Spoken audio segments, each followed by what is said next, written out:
Allez, quatrième vidéo de la série, on va se faire le cylindre cette fois-ci.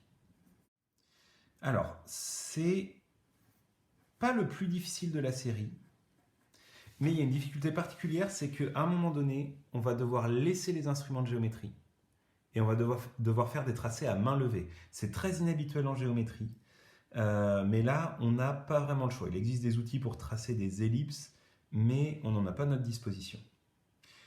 Donc, je vous rappelle la technique que j'ai donnée en classe. On commence par repérer un point qui va faire le centre de notre première ellipse.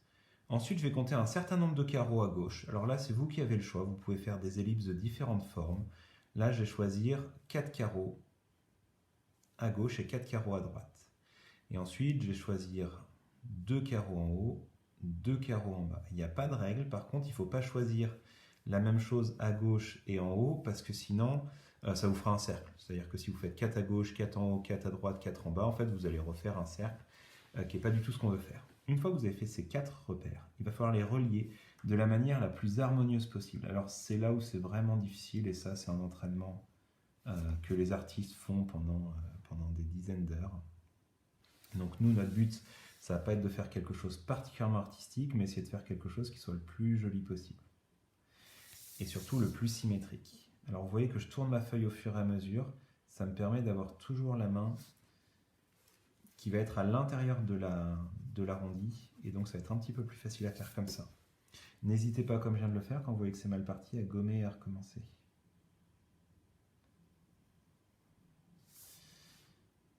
Vous remarquez que contrairement à ce que certains d'entre vous font, j'essaye de le faire en un seul tracé, plutôt que, je sais qu'il y en a qui aiment bien faire plein de petits traits reliés les uns aux autres. Moi, je trouve pas ça très propre.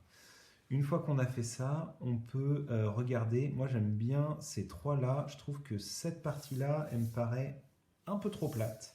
Donc, il ne faut pas hésiter. Et ça prend du temps, mais on a le temps. Il ne faut pas hésiter à gommer et à refaire ce qui ne vous plaît pas tout à fait. C'est pour ça que c'est important, notamment, de ne pas trop appuyer.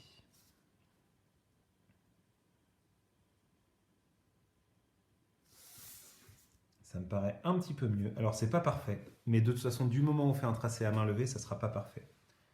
D'ailleurs, je vous en ai peut-être déjà parlé, même quand on prend des instruments de géométrie, c'est jamais parfait. Une fois qu'on a fait notre première ellipse, il faut qu'on fasse exactement la même ellipse pour la deuxième base de notre cylindre, et il faut qu'on prenne exactement les mêmes mesures. Donc, je remets la main à l'intérieur des courbes pour essayer de faire une ellipse qui ressemble le plus possible à la première. Sachant que je sais déjà qu'il va y avoir une partie de cette deuxième ellipse qui va être cachée.